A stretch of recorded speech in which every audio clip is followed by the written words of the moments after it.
they attack the witnesses. You cannot have democracy without people with the spirit of democracy, with fascists.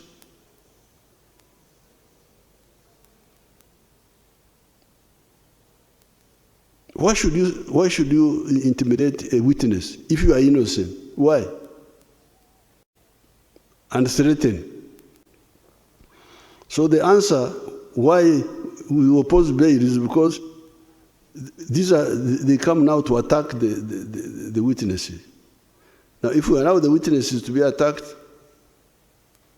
in the future we shall not get witnesses. And what will happen?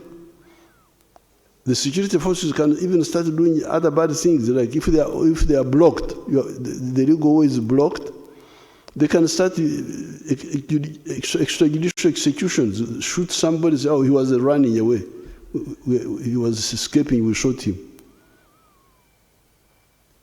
You should be happy that the security forces are not doing mob justice, because the civilians gave up.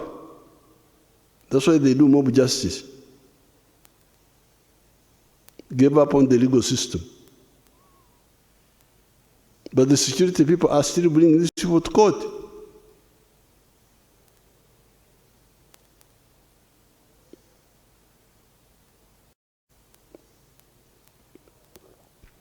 The arrested opposition lawbreakers may not get bail because they threaten the security of the witnesses. It is this undemocratic culture of some of the opposition elements that has been provoking the security forces to fill these gaps. Therefore, what the security forces have been doing recently is not a regression in the fight for freedom, because that's what the Inter-Religious Council were worried about. They thought that Tudaye Mabega, it is not a regression at all.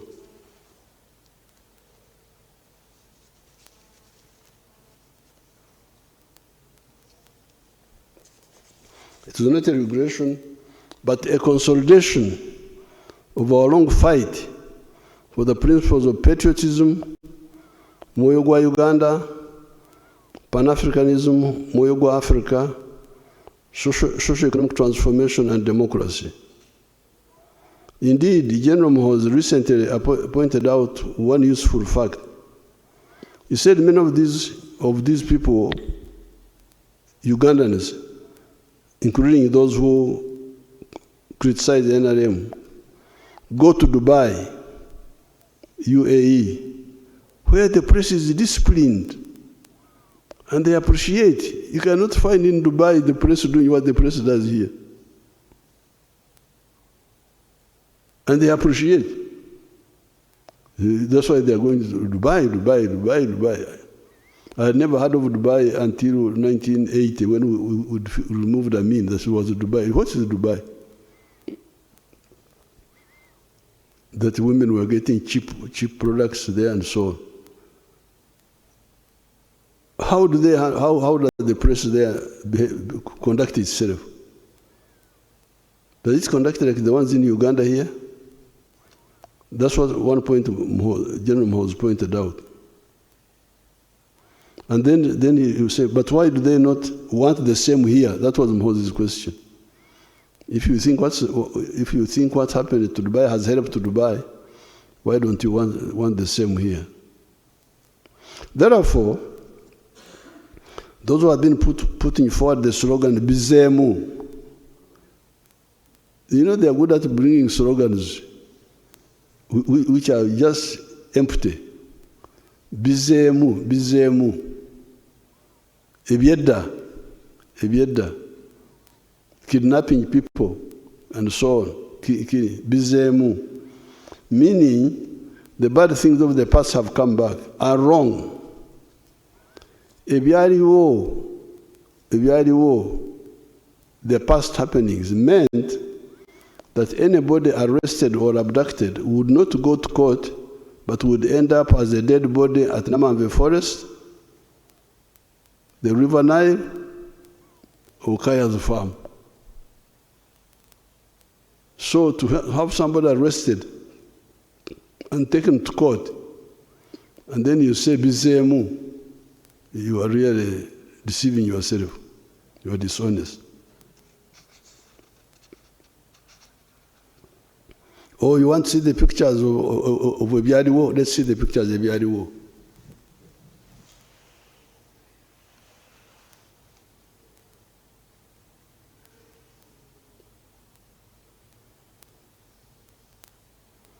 Bring the bones properly. Bring the obuwango, the skulls. Bring them in the center of the picture. Freeze there, freeze there. Go back a bit. Go back a bit.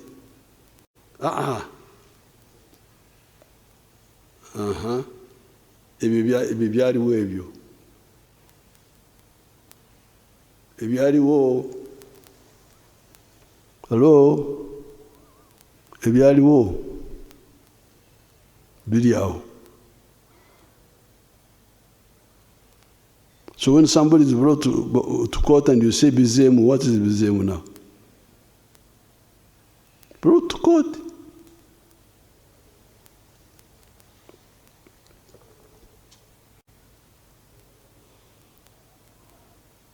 On the contrary, here you see basically creating scenes in the courts of law. You see basically creating scenes. It's like a theater.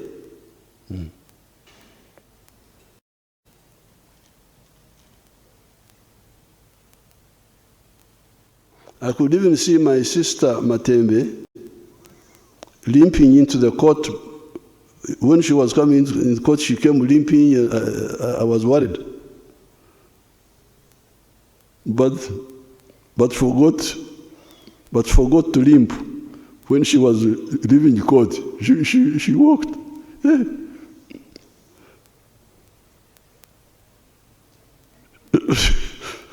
She had forgotten to repeat the scene. I saw the video. Therefore, those who want to know the truth, wait for the trials of the accused people. That's what you should do. You should all be demanding abantu mbalete mu kooti tuwulire amazima. Omulimba ali ludda wa? That should be the demand. Naye nantagambwako tembakwatako. Prison, I was in prison 8 times in Tanzania. There is no prison in Tanzania which I don't know. 8 times. Bukoba, 3 times. Mwanza, Tabora, Central Police. I was in those prisons for nothing. Because there were people who were against us. Although Mwalimu was supporting us, there were people who were against us. If you arrest me for nothing, I will prove my case. Yeah.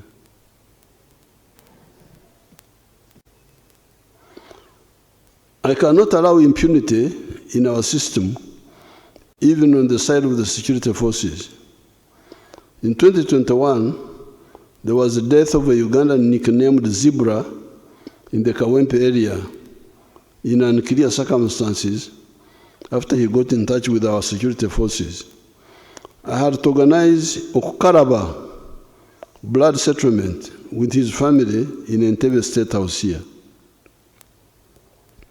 It is therefore the impunity promoters that have been inviting the security forces to finally do something. It is the security forces that die to keep peace in Uganda and in our turbulent region. If the security forces give their lives to keep peace in the country, why can't some of the political actors give up their egos and greed to make a contribution to that peace? Because the security people die. They give their lives in situations created by all these people. And all you are asked is not to die, is not to sweat, is simply to behave responsibly, that's all. And they are not able to do that. It is therefore, in order for us to insist on full accountability and no impunity for our words or our actions. You must be accountable for your words and for your actions, fully accountable. I hope these comments have illuminated what the gaps were and why the limited supportive actions of the security forces to the rule of law in the country. Once we have known the why and the what, then there is the issue of the how. The how. This is an issue we handled from other days of our resistance, and I will share it with you separately so as not to render this piece too long. We now come to the issue of trade order that the Inter-Religious Council also raised. One of the points mentioned by a number of people is that hawkers have been earning a living by violating common sense and selling products on the sidewalks, etc. I told the bishops and the sheikhs that I can see that I'm in real trouble. Very soon, I will be charged for damaging the business of the coffin makers by reducing the death of Ugandans from AIDS, corona, Ebola, measles. The coffin makers are going to say, you have spoiled our business. People are not dying enough. You have stopped people from dying from AIDS. You have stopped people from dying from Ebola. Corona killed a few people. You are damaging our business. Business of making coffins.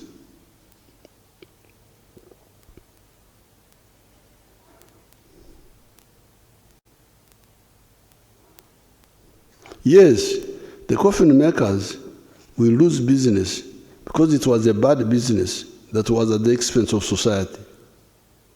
Instead, they should make chairs and beds for Ugandans that did not die.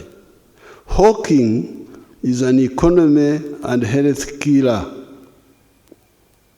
Obutembe yobo buta ebyenfuna ne buta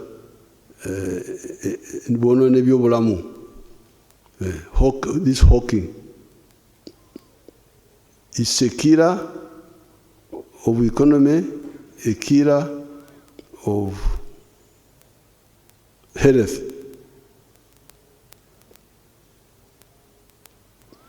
It kills the economy by denying the users of the shops and the markets business, because customers buy from the hawkers who do not pay tax, because they are not identifiable. They are not identifiable. They do not pay rent. The people in the shops are paying rent. They are paying taxes. These ones are selling without paying tax, without paying rent. What sort of economy is that? They do not. How will the economy survive if people do not pay taxes on rent or pay taxes on sales? Because when I sell, I pay tax. I also pay tax on rent. Now, if those are not there, how will the economy survive?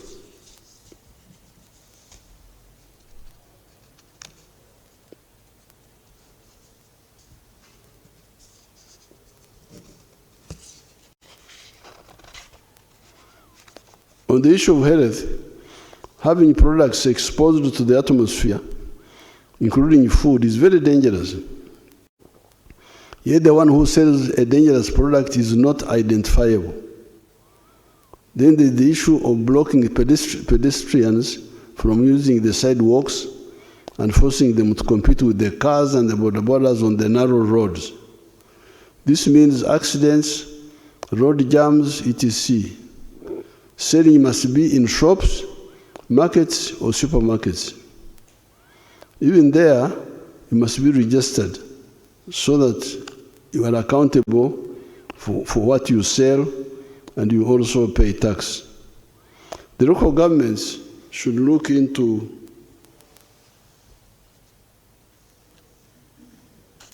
the possibility of giving land for workplaces for the hawkers that have been sent away from the sidewalks. However, even there, everybody must be licensed, identifiable, accountable, and must be paying taxes. Coming to the issue of the wetlands, this shows you how unpatriotic some Ugandans can be. Who does not know what a wetland is? Ekisaru, Orutobazi, Omuga, Enyanja are known even by a child. You don't have to be an M expert. You just need to be a Ugandan. You know what is all these things. Ekisaru, Omuga, Orutobazi, you know. Our people know. Nobody can say that I came to the wetland without knowing that it was a wetland, because the features are unmistakable. Water, Gugu, Cyperium latifolia, Ebitogo, etc. Ever since 1986, we have been telling you about the forests, the wetlands. Yet, except for the Busoga, Bukedde, and Kigezi areas, most of the swamps in other parts of Uganda were not encroached on. The forests had been encroached on by the population because Idi Amin had told them that forests had no value. When we came into government, we chased all the encroachers, and Mabera forests came back.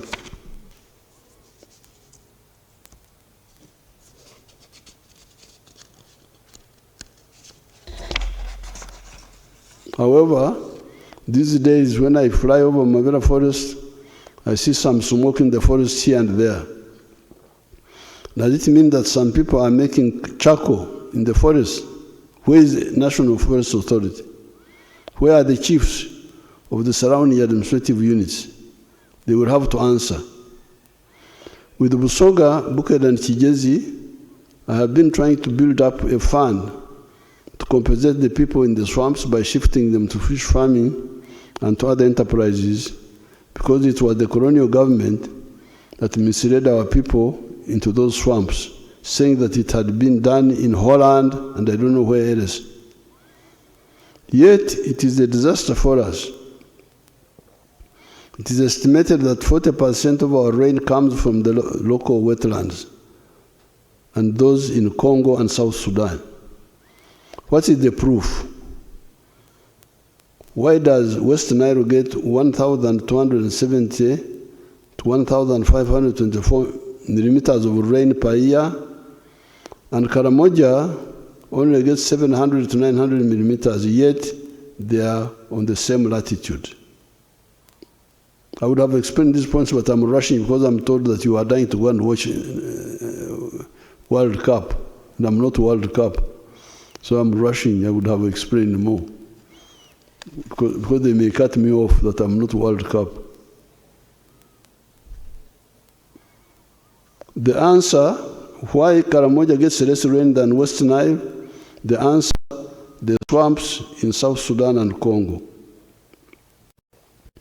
Why does Karangara get 2,000 to 2,090 millimeters of rain per year?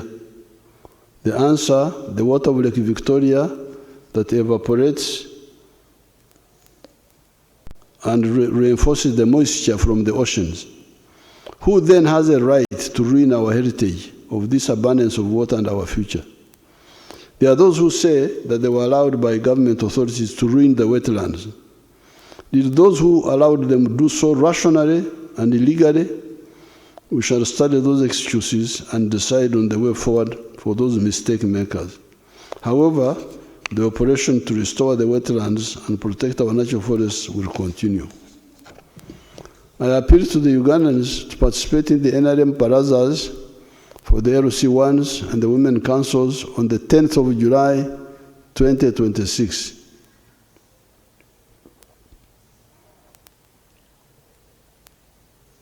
The LC1 elections on the 28th of July 2026, and the Women Council elections on the 23rd of July 2026. The NM Secretariat should repeat these dates so that people know them and participate. Ugandans, I'm hearing of the corruption in the health centers, in the PDM etc. The medicines for those problems are two. One, report the corruption to a government official or a religious leader or anybody who you think will bring it up, take up the matter. Action will be taken. Secondly, use the LC1's elections and the Women Council elections to elect leaders that will fight corruption. Corrupt people are easy to defeat. Just report them. May God bless Uganda and Africa. Go for the World Cup. Thank you very much. I am on time.